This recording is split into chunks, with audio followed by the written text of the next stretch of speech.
Welcome to the Horror Next Door. This is all the horror movies we watched in April 2023. Links to our Letterboxd accounts are in the description box below. If you enjoyed this video, would you consider subscribing?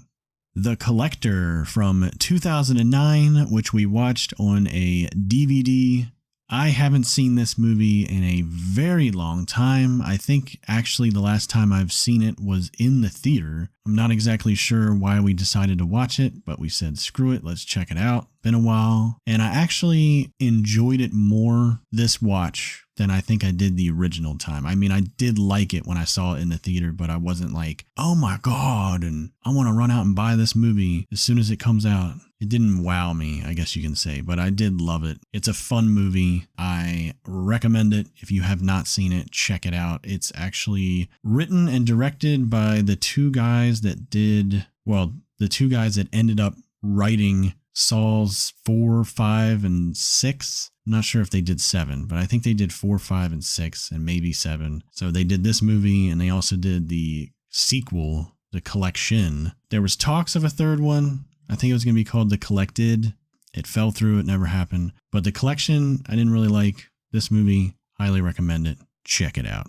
It's funny because I actually liked this movie slightly less than I remembered liking it. I also had not seen it in a long while, and that's basically, I think, why we wanted to watch it again, because we both didn't remember it very well. I definitely still enjoyed it, but I forgot that there were animal-related deaths and things that kind of got to me. I know there's lots of gnarly things that go on and happen to the people in this, but honestly, oh well, it's all about the animals. Anyway, I left my rating the same. I just took away the heart because I can't heart something that's being so mean to animals. I still think the effects and the creative kills and things like that are super awesome. I also really like Josh Stewart in this. He's a badass. He just keeps going even though he keeps getting hurt in all these crazy ways. I can definitely see how the writer or writers involved in some of the Saw movies wrote this too, with all the traps and everything. I definitely highly recommend the movie. Just know that there are a couple of moments of some sad animal situations, so be careful. Resident Evil Damnation from 2012, which we watched on a rented Netflix disc. I don't have anything to say about this. I didn't log it on my personal account because I wasn't paying attention. It got really political and I got super bored, so I wasn't paying attention. So I don't know if I recommend it or not. I will let Psycho talk about it. Yeah, so besides the main live action Resident Evil movies, there's a whole line of CGI Resident Evil movies, and I've only seen like one of them. So for some reason I said, let me rent one of these other ones and eventually finish all these CGI movies I've never seen. But I have to agree with Hellcat that this one had way too much political stuff going on. They kept talking about government stuff and Russia stuff, and it's like, you know, I hear too much about that in real life. I don't want to see that in my movies. Come on. So anyway, I don't think I would recommend this one unless you're a super diehard Resident Evil fan. If you're just a casual Resident Evil fan, you're probably going to be bored. But the CGI looks good. I mean, for 2012, it still kind of holds up a little bit, but I do not recommend it. Sorry. Synchronic from 2019, which we watched on a rented Netflix disc. This movie is probably more like a science fiction thriller. Not too much horror, but enough horror to have us talk about it. The main reason why I wanted to watch this, and the main reason why I actually do enjoy it, is just all the weird, trippy stuff that's going on in this, as far as like time travel, and I don't even know how to explain it. It's just really weird, really interesting. If you're into weird, trippy, like time travel-y, like alternate reality type thingies, then you're probably going to enjoy this. So I would recommend it. It also has Anthony Mackie in it from the Marvel films. So yeah, check it out. I apologize for being a little bit of a downer here at the beginning of the video, but I wasn't a huge fan of this. I feel like it got boring in parts, and I just really wasn't into the story. I feel like this is the type of film that if you're not paying attention to it, you're never going to be invested because you're going to miss important things and not necessarily understand what's going on. And I'm pretty sure that happened to me. So my own fault, but this is another film that I really can't say yes or no as far as I recommend it because I wasn't paying all that much attention to it. House of Darkness from 2022, which we watched on Hulu. This movie was a lot more fun than I thought it was going to be because the trailer does make it look very talky, for lack of a better term. The poster sort of gives away that vampires are involved, and I have a thing for vampires. Plus, it just looks beautiful. It's in a really cool house setting. The Kate Bosworth character is dressed all pretty, and it was just a visual feast, you know, even when there were maybe like slightly boring parts because there was too much talking or something, it still looked cool. Plus, as usual, Justin Long is hilarious. He always plays these characters that are so unlikable, but they still make you laugh. And even though you sort of think, wow, I really don't care if something bad happens to this dude because he's kind of a jerk. I don't know. It's weird because you're still invested in whether he makes it or not. So I don't know how he does that or how he ended up grabbing these roles, you know, kind of like in Barbarian or something. Overall, I did really enjoy this movie. I liked it a lot more than I thought I was going to, and I would recommend it. So I would recommend this movie as well, but I can see some people really hating this movie because there is so much talking. A lot of people can't stand movies with talking. Honestly, I never understood those people because I've even met people that said they hate Death Proof because there's so much talking. And it's like, how can you hate Death Proof? If you actually pay attention to what the people are saying, it's actually really engaging. So I say the same thing with this. If you pay attention to what's going on, it's really interesting to see like how she's manipulating him and tricking him into thinking certain things. And also some of the stuff that he's doing. He is kind of being a dick and he deserves what he gets and that sort of thing. So I did enjoy this and I recommend it. Firestarter from 2022, which I rented on a Netflix disc. Man, I'm not sure who in Hollywood is saying, hey, let's remake all the Stephen King films, but they need to be stopped. They remade Pet Sematary. It was awful. And now we have this. Man, funny story. I usually pay attention to the opening credits. I usually read everything. For some reason, I must not have been paying full attention during the opening credits. I didn't see really who was in this, and I never really paid attention to who was in this movie to begin with. I don't know, 5-10 minutes into the movie, I said, why does this guy look like Zac Efron? And Hellcat says, that is Zac Efron. And I kind of chuckled because even though the guy kind of resembled Zac Efron, it didn't look like Zac Efron. So, and then I just kind of laughed because I said, wow, what is Zac Efron's career? But anyway, this movie is really bad and I do not recommend it at all. I knew this was going to be bad. I don't know what the purpose of remaking this film at all was, but the trailer, you could just tell it wasn't going to be good. However, when we first started watching it, I think we both were sort of impressed, for lack of a better word, because we thought it was going to be so horrendous. Like, it wasn't that bad at first. But as soon as one of the major plot points occurs, I don't want to spoil it because this movie's so worth watching. Sarcasm. Everything went to crap. Like, it just got so bad. I don't even know. I don't know how exactly to explain it. It just felt like from casting to dialogue to effects, just everything you can think of. It was done so poorly. I don't know if this was rushed. I just don't know. How many times can I say that? I think the only thing that I even sort of liked besides the very beginning with the family dynamics and stuff was probably the man that's after the Firestarter girl in this one. In the original movie, the dynamic between the guy that's trying to catch her for the people that want to experiment on her or whatever, it was really weird and uncomfortable. And in this one, it wasn't like that. They had some sort of a bond because of similar powers and stuff, and it was just a lot more interesting. And I also thought that guy was pretty much the only decent actor, so definitely don't recommend this. Army of Darkness from 1992, which we watched at a Bruce O-Rama event. It's not called Army of Darkness. The legal title of this movie is Bruce Campbell versus the Army of Darkness.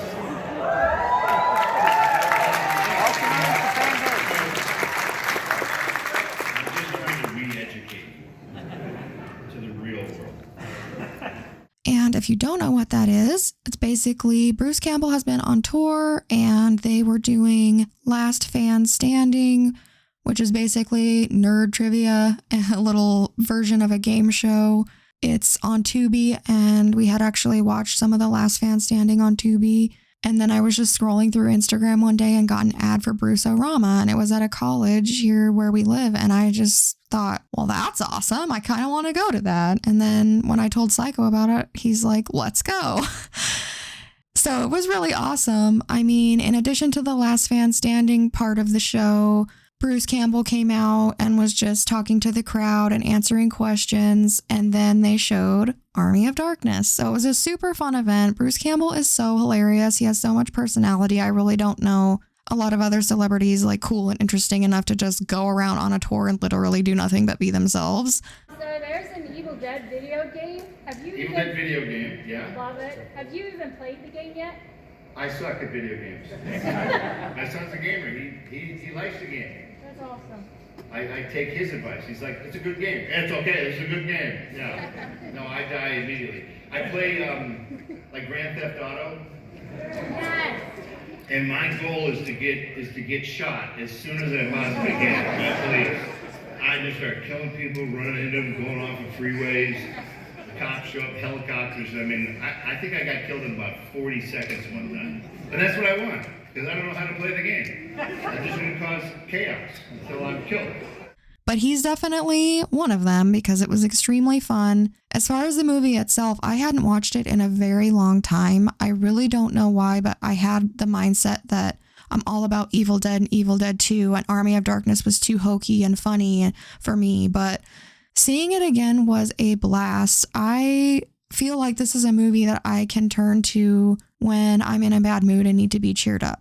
So I definitely intend to purchase it on Blu-ray or at least DVD because I only have it on VHS right now. And I couldn't recommend the movie more highly.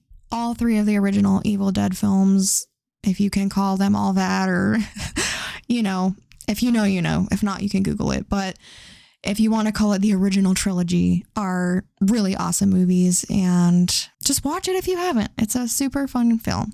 So I would have to agree with Hellcat that I'm more so all about Evil Dead 1 and 2 and never really been into Army of Darkness. But watching this at the event, you know, in a theater with a crowd of people that are like-minded, it was actually really fun. And I think I kind of see this movie a bit differently now. Especially after all the little insider information Bruce provided. It was really cool. Yes, definitely. The Bruce-O-Rama event was really fun. Would definitely go to another one. I think every time they do one, they kind of play a different movie each time. So every time you go, you'll probably end up watching a different Evil Dead film. As far as Army of Darkness is concerned, I recommend it. You should go check it out if you have not seen it. Spring from 2014, which we watched on a rented Netflix disc. This movie is actually directed by the same guys that did Synchronic. This movie was really weird. I feel like I don't want to say too much because if you haven't seen it, I don't want to spoil anything for you. I definitely would recommend you checking it out at least once. I would actually say maybe go into it blind. Don't read anything about it. Don't watch a trailer or anything. It might actually be a little bit more shocking if you know absolutely nothing. But I definitely recommend it.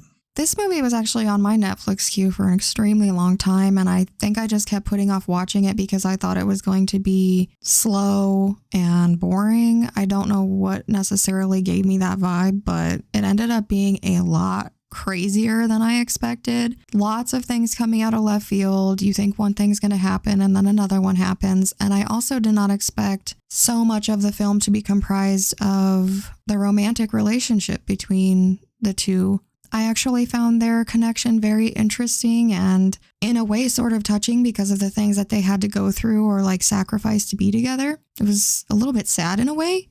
And because I wasn't expecting those things and a lot of horror movies don't do stuff like that, I very highly recommend the film. I ended up liking it way more than I thought I was going to. Spiral from 2007, which we watched on a rented Netflix disc. And I rented this because it was a recommendation from Horror Sage. I don't remember if he directly suggested it to us, but he's one of our Letterboxd friends. I know for sure it's on one of his lists. This movie was very interesting. It definitely went in some directions that you wouldn't necessarily expect. If you think you know one thing, again, sort of like the other movie, it goes in a totally different direction all of a sudden. And it does that a couple of times. So that was fun. I don't really like when a whole movie is predictable. You know, you might expect one or two things, but you won't expect at least one of the things, I don't think. I didn't. I think Joel David Moore does a really good job as this lead character. It's another one of those situations where you sort of have sympathy for the person, even though you're also scared of them at the same time. It makes for a really interesting dynamic. So I do recommend this movie.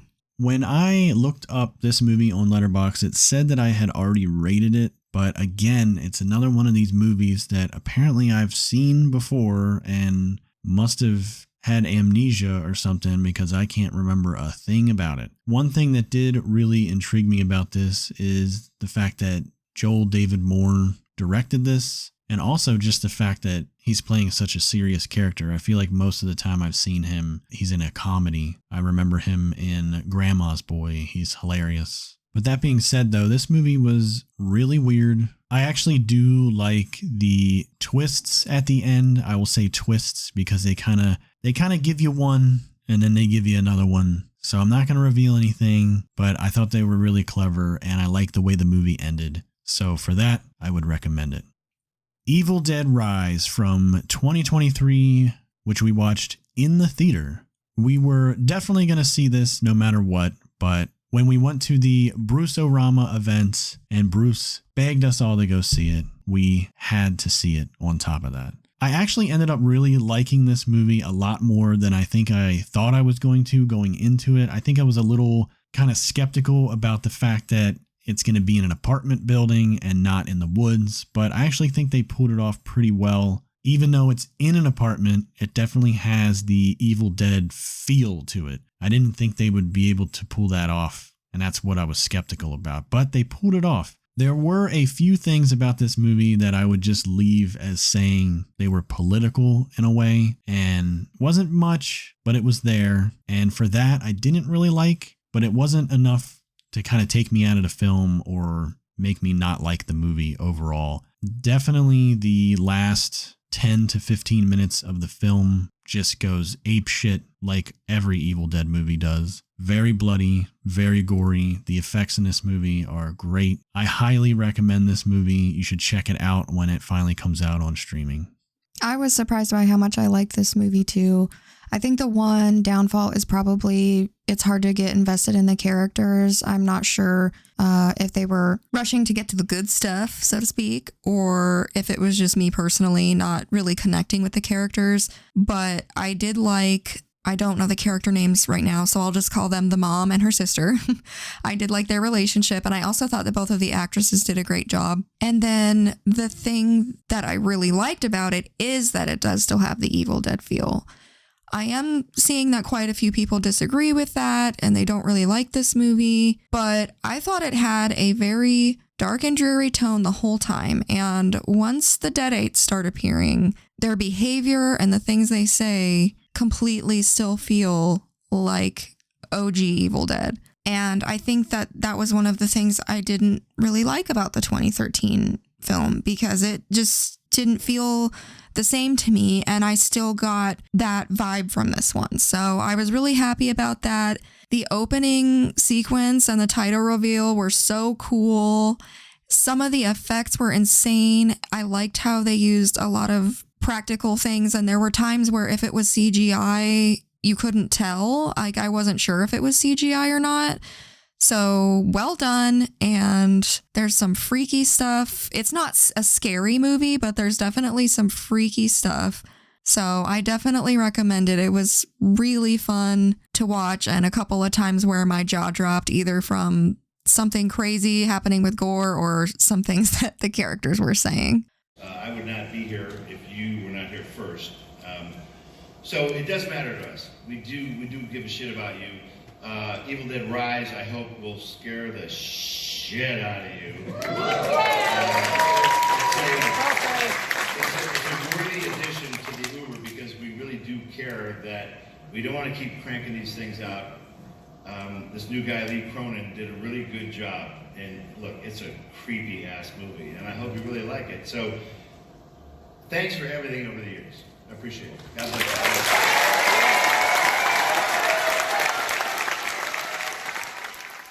Sputnik from 2020, which we rented on a Netflix disc. This film is pretty middle of the road for me. I wasn't super psyched about it, but I also didn't dislike it. It does feel a little bit like some other films very similar where there's an alien and they're, discovering certain things. And of course, there's always a downside and a backlash and things like that when you start trapping a creature and messing with it and stuff.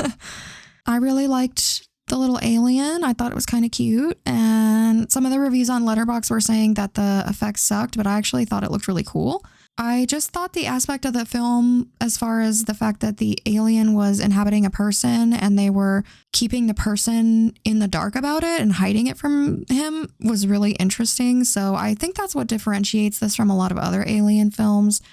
And I also thought the ending was pretty cool. So I would recommend it. I just wouldn't say rush out and see this now, especially when there's so many other alien movies. I feel like this movie was just very average. There's nothing really going on in this movie that really sets it apart from other movies that are very similar. I also think the special effects looked great. Obviously, the creature is CGI, but it didn't look bad or anything like that. But there were some parts that kind of slowed the movie down, and I just think this movie was just kind of average right down the middle. If you're into alien type sci-fi movies, maybe you'll enjoy this, but if not, I'd pass. Zombie from 1979, which we watched on Shudder with Joe Bob. I think I've only seen this movie once before, so watching it again, obviously with Joe Bob, was fun. I'm not necessarily a huge fan of this film. It definitely has its moments. If you've never seen this, then you need to check it out at least once. It's definitely a classic horror film, and it should be seen at least once, so check it out. I hadn't seen this in a very long time, so it was definitely fun to watch it again with the insight from Joe Bob. And Ian McCullough was actually on that episode of The Last Drive-In, and it was really interesting to hear from him as well. He actually looked a little bit uncomfortable at points because he seemed very distinguished and some of the things going on. It just seemed like he was all wet, which was hilarious. If you haven't seen that episode, I suggest it. I think it was a really good episode of The Last Drive-In. But as far as the movie goes, I also highly recommend the film. It's just iconic. It's very well known, even if you've only ever seen, Worm Eye Zombie with his weird teeth, or you've heard of the shark versus zombie fight. Obviously those are the standout moments. And then there's also the iconic or extremely notorious moment where the woman gets stabbed in the eyeball with a large piece of broken wood. I mean, these are just things that you have to see for yourself. As far as the story in between that, yes, it's lacking a little bit at times, but it's really hard to go wrong with this. It's a good time. It's not super long. And yes, you definitely just need to see it, especially if you never have before. The Beyond from 1981, which we also watched with Joe Bob. This is in the same episode. I'm always torn if this or City of the Living Dead is my favorite Fulci film.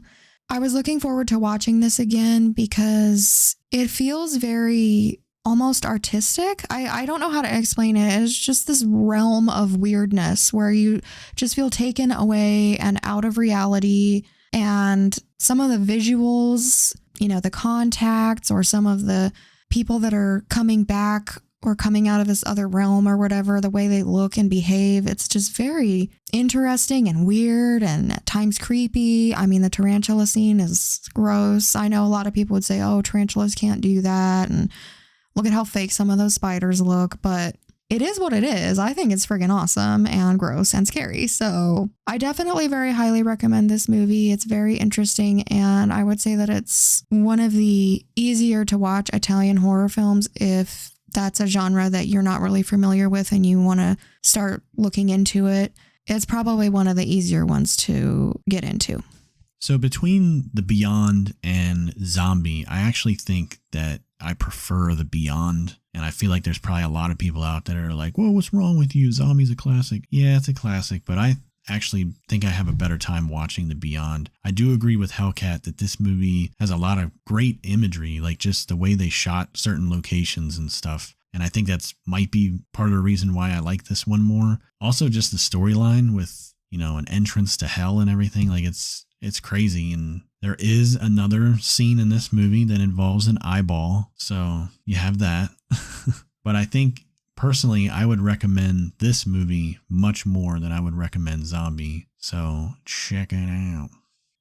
30 Days of Night, Dark Days from 2010, which I rented on a Netflix disc. I want to start by saying that somewhere around this time, we both learned that Netflix will be shutting down its DVD rental service. And Hellcat and I are devastated by this news. And in the process of learning that, I kind of purged my rental queue and started renting stuff that is not on streaming. This particular film had been on my queue for years, so that is why I rented it, and probably should have taken it off a long time ago because it is awful. I very rarely turn off a movie or skim over scenes or whatnot, but this movie, it got to the point where I said, all right, give me the remote, and I started fast forwarding. And I just kind of fast forward through certain scenes and just watched certain stuff. Pretty much got the gist of what was going on and how it ended and everything. Did not like it.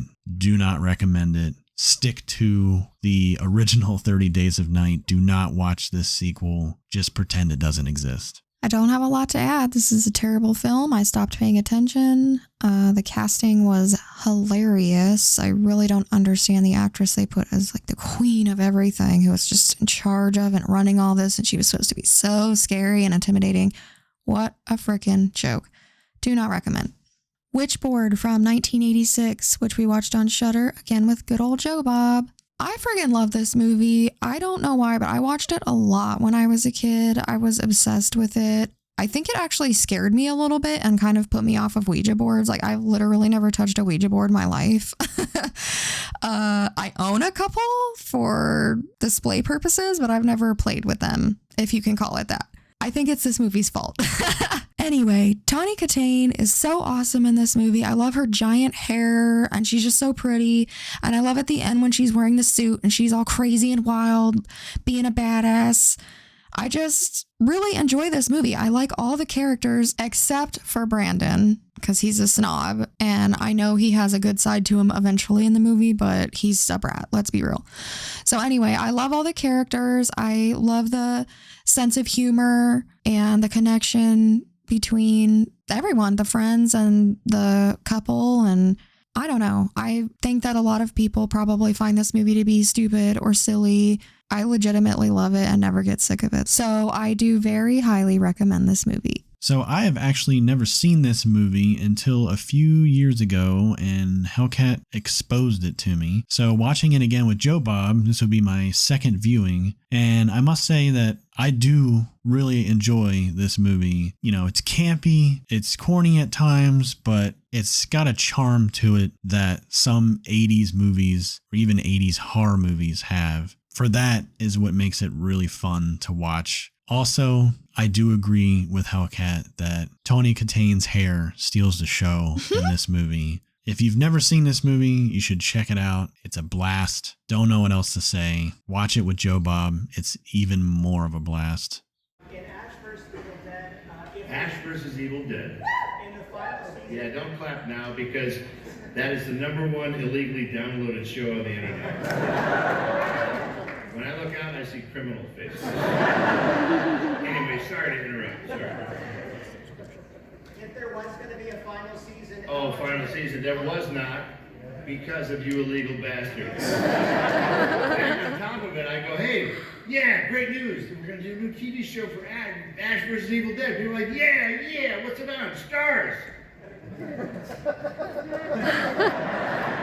What stars? It's like, when it dropped on Netflix, they were like, oh, very cool. It's an original show, a new show on Netflix. Sorry, sir. Let's go. So. I was curious how much of the final season did you have mapped out, or did you know how like? We knew we were going to be canceled. So we were like, let's come up with an ending where Ash rides off into the future with a hot robot chick. As always, we thank you so much for watching. Leave us a comment if you have any horror movie recommendations, and we will add them to our watch list. Until next time.